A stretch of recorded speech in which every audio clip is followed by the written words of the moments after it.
Big boss season 6-ൽ 3-ാം സ്ഥാനത്തേക്ക് പോയതിൻ്റെ പേരിൽ ഒരുപാട് വിമർശനങ്ങൾ ജാസ്മിനെതിരെ ഉണ്ടായി. ജാസ്മിൻ്റെ ബിഗ് ബോസ് അനുഭവങ്ങൾ പങ്കുവയ്ക്കുകയാണ് ഇപ്പോൾ. ഈ സീസണിൽ ഏറ്റവും കൂടുതൽ കണ്ടന്റ്സ് ഉണ്ടാക്കിയതും ജാസ്മിനാണെന്ന് തന്നെ പറയാം. ആദ്യ 2-3 ദിവസം കൊണ്ട് തന്നെ ഞാൻ ആ വീടുമായി സിങ്കായി. പിന്നെ എനിക്ക് ഒരുപാട് പ്രശ്നങ്ങൾ പറ്റിയിട്ടുണ്ട്. മനുഷ്യനല്ലേ, എനിക്ക് ഞാനായിട്ടല്ലാതെ ജീവിക്കാൻ പറ്റില്ല. ഞാൻ ഫേക്കായി ജീവിച്ചിട്ടില്ല. ഞാൻ പറയുന്ന എല്ലാ കാര്യങ്ങളും മറ്റുള്ളവർക്ക് ഇഷ്ടമുള്ളതായിരിക്കില്ല. ഫേക്ക് ആകാൻ ശ്രമിച്ചിരുന്നെങ്കിൽ ഞാൻ ഇവിടെ വരെ എത്തില്ലായിരുന്നു. ദേഷ്യം വന്നാൽ ഞാൻ അലമ്പാവുമെന്ന് എനിക്കറിയാം.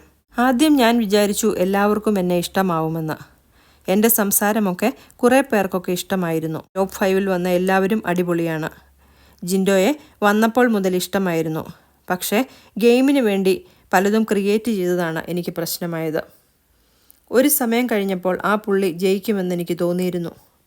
പിന്നെ ഗബ്രിയുമായുള്ള സൗഹൃദം നേരത്തെ പ്ലാൻ ചെയ്തിരുന്നതല്ല.